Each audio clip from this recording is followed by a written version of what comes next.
What's good, Vision Gang? You already know what it is. This is your boy, DaVizion, and I'm back again with another MMA reaction. I got a Patrick Gavia video for y'all today. We got a special documentary. My boy Aljamain Sterling. I know a lot of folks don't like him. I really don't know that much about him. Seems like a pretty cool dude, but I know a lot of people do not like his fights. His fighting style is like puts people to sleep, I heard. So, and actually I did see some stuff on at UFC 300. I actually was watching UFC 300. He was just laying on the guy. Like, he literally just wrestled, didn't really engage a lot of striking. Was a really didn't put the guy away. Ended up winning by decision when he really controlled the whole match. Should have won the match early, and it just wasn't very entertaining. So I understand why a lot of people don't like him. And Patrick Gavia is going to explain to me exactly why people don't like him. This video is called "Why Humans Hate Aljamain Sterling." It's saying humans, all humans hate Aljamain Sterling, and I'm trying to figure out why. So let's go ahead and get this thing started, y'all. I have never seen a more disrespected world champion. True or false? Is Aljamain Sterling the most disrespected champion on the UFC roster? When Aljamain Sterling defeated former double champ Henry Cejudo, he got booed. Damn. When he defeated the former champ TJ Dillashaw, he also got booed. When he faced the champ Peter Yan, Aljo got booed when he walked in and got booed when he won. Here's the thing though. Aljo is American and Yan is Russian. They were fighting in Jacksonville, Florida. That's no matter who you ask, it don't surprise me in a way, but then at the end of the day, watching his fight, I understand in that way as well. There's two reasons I feel like he might not be liked. Russian champion Peter Yan, undefeated in the UFC.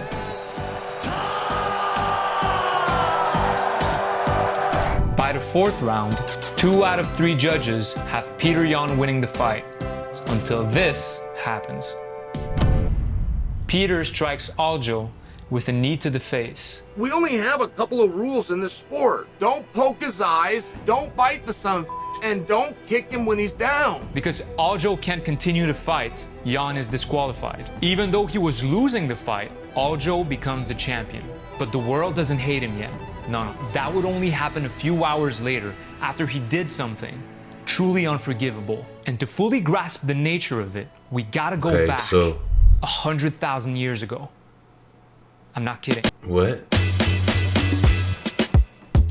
One morning, Clay goes hunting. As he's walking through the jungle, he stumbles across a tiger. Yet he comes back a few hours later, perfectly healthy.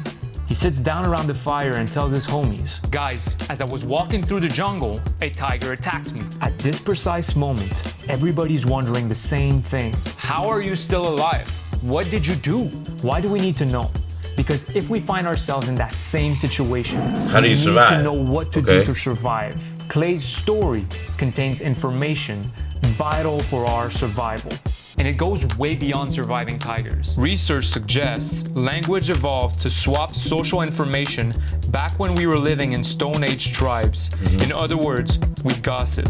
We tell tales about the moral rights and wrongs of other people, punish the bad behavior, reward the good, and thereby keep everyone cooperating and the tribe in check. Stories about people being heroes or villains, and the emotions of joy and outrage they triggered were crucial to human survival. We're wired to enjoy them. Replicate that interaction with thousands and thousands of years, and you end up with a species whose brain is hooked on storytelling, not only to gather information about the world and people, but experiences reality as a story. And just like that, the tribal brain goes to work. Everybody's staring at their screens. Rogan and Cormier try to fill the awkward silence with context. His knee was all the way down. 100% illegal. This could be a disqualification. Every single detail and cue sent by Aljo and Peter are scrutinized. Aljamain, stay here. Stay here. I can't even get up. This fight's gotta be called. The fight's over. So tweets are flowing. That's crazy. So how often do have UFC fights been ended in like a disqualification, like illegal hit like that? That is crazy. Someone needs to let me know, how often does this happen?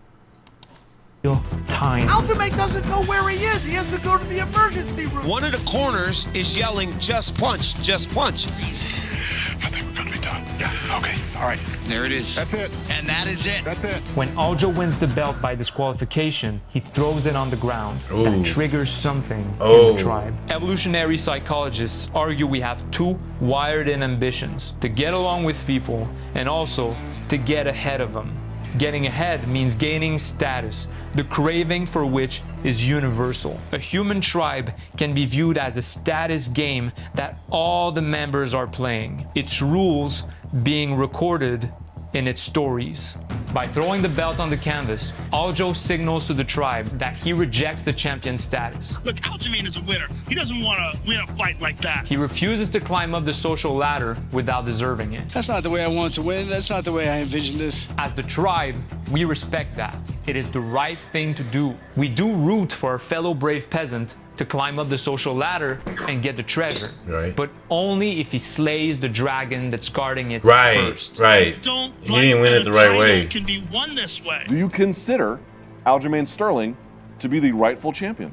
No, I got a lot of issues with this. You don't get the gold without the dragon. That's a very strange idea.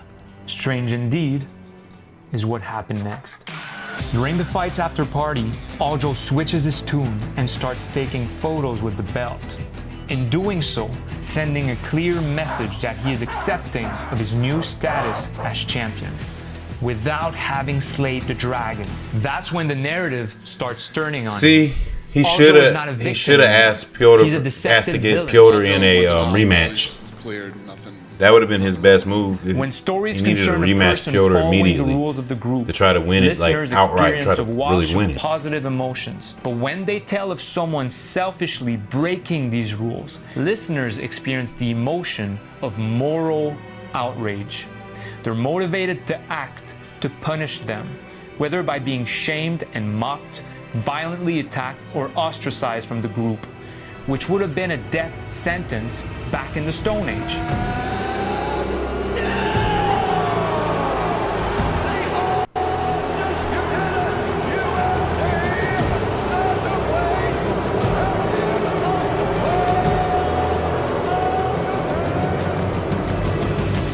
Okay guys, I know I've been throwing a lot of information your way so far. Yeah, actually, I got a couple questions. So do I. Is everybody subscribe to the channel? Because Speak up like a man. if you're enjoying the content so far, just subscribe to the channel, guys. I can't hear you. I can't hear you. Speak up like All a right, let me man. tell you this. This video is actually sponsored. Say it again. This video is sponsored by AG1. AG1 greens. Okay.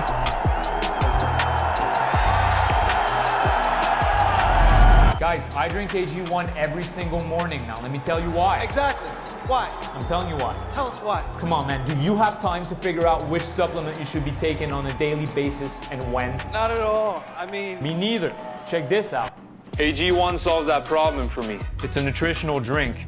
One scoop contains 75 different ingredients, including vitamins, minerals, probiotics, adaptogens, superfoods. It's your daily multivitamin, multi-mineral, pre and probiotic immunity support. And on top of that, guys, it's NSF certified for sports, the gold standard for pro athletes. this is what dreams are made of, man. Go to athleticgreens.com/Patrick Gavia to get started on your order. I will. Athletic Greens is going to give you guys a free 1-year supply of immune-supporting vitamin D3 and K2, as well as 5 free travel packs with your first purchase. Guys, I want to thank AG1 for sponsoring this video now. Sit your ass down. Let's get back to it. When the rematch is announced, the tribe wants Aljo to be punished for his deception. The roles are reversed. The peasant has become the tyrant. The dragon has become the hero who will reestablish order in the realm. Okay. By that time, Aljo has fully embraced his role as the villain. Give me all your attention. One time for the misfits. Tom, what can you do in this situation? Punch him in the face. Yeah. Okay, now move up. Zed, watch out, man. Yeah. Bro, what the hell is wrong with you? Aljamain Sterling shocks the crowd and silences the noise. He's talking big shit. He done came, went full heel, and just embraced that food. That's what you gotta do. If they ain't gonna like you, fuck them. Give us your thoughts on what it means to have this rematch. So Piotr did get his rematch, and obviously he lost. He's doomed. He's doomed? Yeah. All right. Good luck to you, sir. We'll see you tomorrow night. Wait till you step in there with them, you see what happens. Yawn by murder, yawn by decapitation. Like, Yawn will go and beat Aljo, take his belt back, and we forget this chapter ever happened. Everybody goes back. This was the belief. Aljo didn't follow the script. Aljo excels in the second fight, but he wins by split decision. Did he really slay the dragon and rightfully earn the treasure? 1 out of 3 judges doesn't believe so. That's not convincing enough to switch the narrative. I know Dana doesn't think I won the fight. He didn't think you won that fight? After the fight, went right to the press conference. He did it exactly like this. The judges blew that one. The judges blew that one. I thought I had it 3-2 the other way. I mean, it was a very good fight, but you definitely won the fight. And there's something about this that instead of appreciating So Dana said one thing, Joe Rogan went another direction. Angry.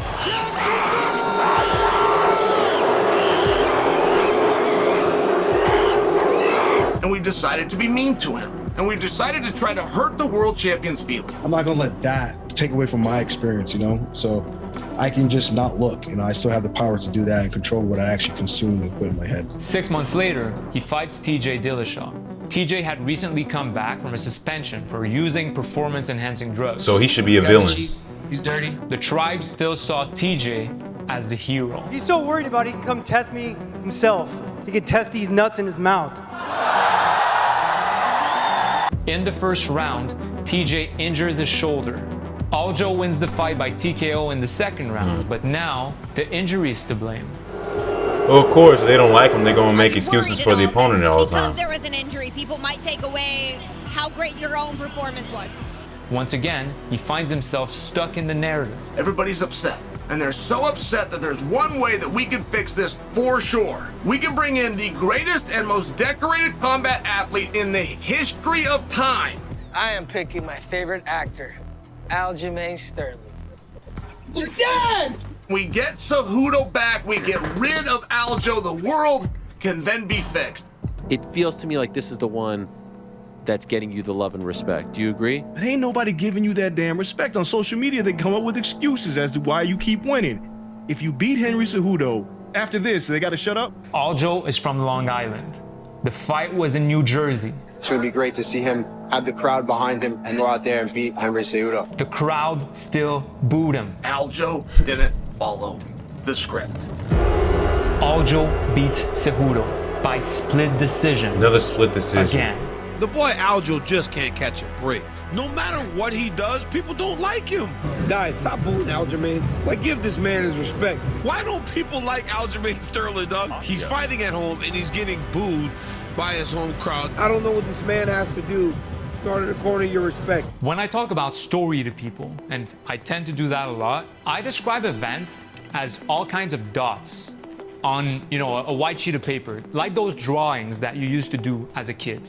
A story is what connects those dots together in a way that makes sense to the audience. But telling a good story is often not about the dots you decide to include, but those you decide to leave out. Because once we see reality through a common narrative, we dismiss anything that doesn't support it. Now, the way to triumph over an ongoing narrative is to tell a better story.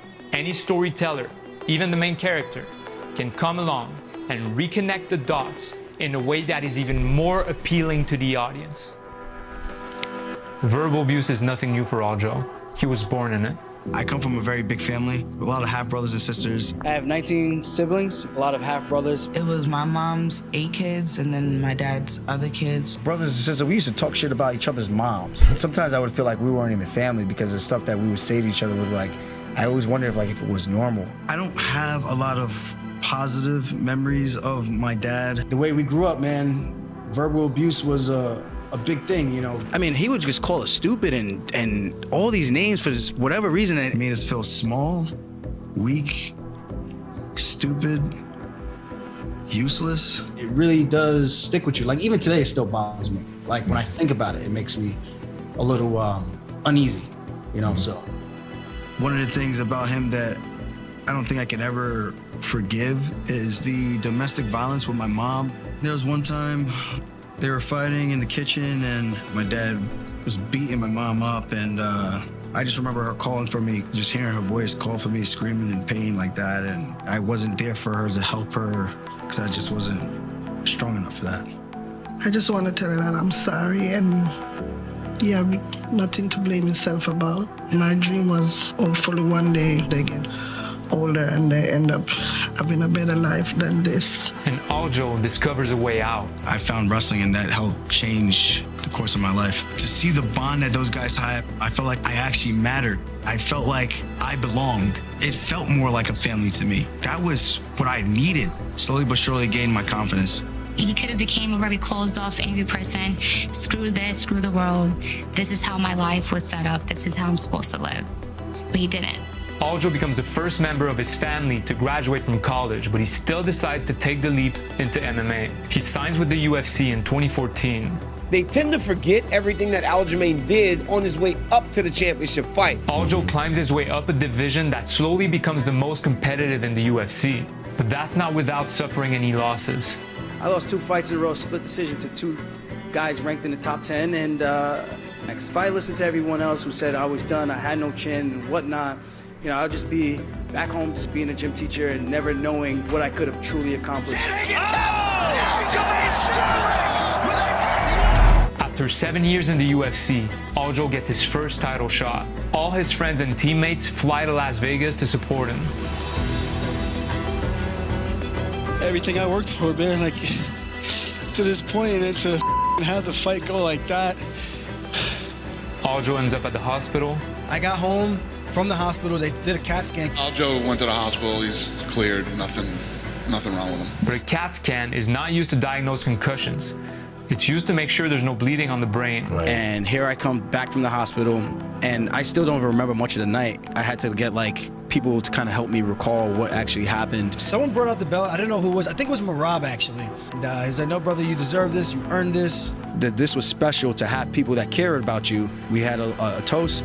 I said a couple words, there was videos out, and I never posted anything. And all of a sudden, because they handed him a belt, because he was on the receiving end of an illegal strike that ultimately earned him the championship. He didn't do anything wrong. And he really didn't do anything wrong. And he's never quite been able to straighten that out. Things didn't look antagonizing me is literally a lot of people don't. A lot of people are so. That set out to be. Let me stop that. A lot of people are so surface level these days. I've noticed that, especially being into MMA now and being on socials and stuff and talking MMA with people and just reading comments and things like that.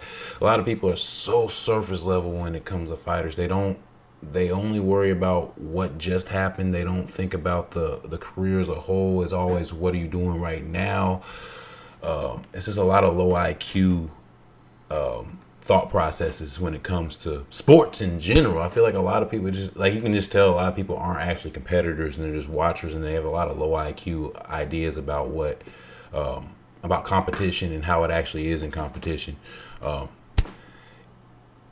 If everything he's saying about Marab just handed it to him, they kind of cheered him up and got him to want to celebrate. And I mean, he was the champion. He should celebrate. I mean, he did win.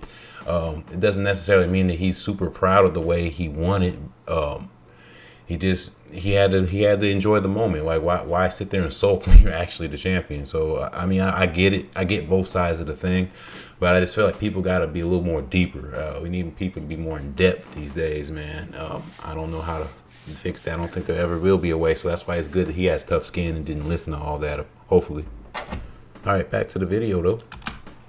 Jerks, and there's a lot of you, have succeeded. You know, they're telling me I'm the champ, but I don't feel like it. You know, I am the champ, but I don't feel like the champ. Looking at all the past trauma that he's experienced to where he is now, he's already a champ. Now keep in mind, that was just another story. It's in these ways that story both exposes and enables the worst traits in our species. We willingly allow highly simplistic narratives to deceive us, gleefully accepting as truth any tale that casts us as the moral hero and the other as a two-dimensional villain. We're being sold a story. Stories are everywhere and seduce us into believing that, even in our hatred, we are holy.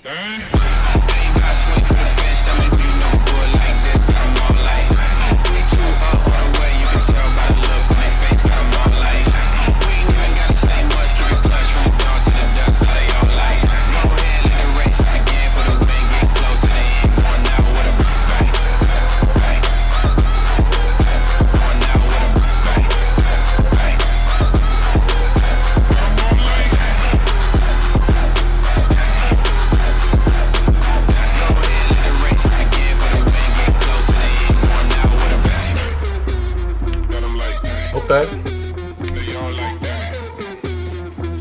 That was actually pretty good. Alright, y'all. Big shout out to Patrick Gavia. I just got a whole new perspective on Aljamain Sterling's career because I really didn't know much about it beforehand. Definitely knew he was hated and knew why he was hated. I understand he got like kneed in the face by Jan.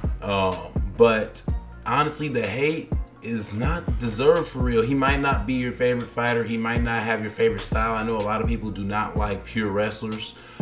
Because they don't do a lot of striking. They're not exciting. The fights normally go into decision. People want to see knockouts. People want to see submissions. And it's not the funnest way of fighting. But the fact is, fighting it's an art. It's not always going to be exciting. It's a lot of thinking. There's a lot of styles that go into fighting. There's a lot of stuff that goes into it. So to think that every fight is supposed to be this super entertaining movie, Hollywood extravaganza is bullshit. Like, it's a bullshit state of mind. Like, think of it as a art, as chess. That's fighting. Like, that's chess. That's how I perceive almost every sport, but fighting especially chess. We're out here playing chess. We're not playing checkers. This is high IQ stuff. He's doing what he needs to do to win fights. He can't win fights your way. He has to win his way. And that's how I see fighting. But anyways, you guys, if you guys are still here watching the videos and you're not subscribed to the channel, then what are you doing? You might as well subscribe to the channel right now. Then go ahead and hit that notification bell while you're at it so you can be first to see the videos when they drop. And while you're at it, you might as well jab that like button to send this video straight to the moon. And as always, be safe. Give it your all in whatever you're doing in life. And I'm going to see you guys next time because I'm your boy DaVizion and I'm out. Peace. I got the vision, I had to leave my haters in the past. Told them good riddance, I don't have to prove that I cannot lose. They know that I'm winning, I don't have to prove that I got the juice. They know that I'm dripping, and I am not finished, cause I got the vision, I had to leave my haters in the past. Told them good riddance.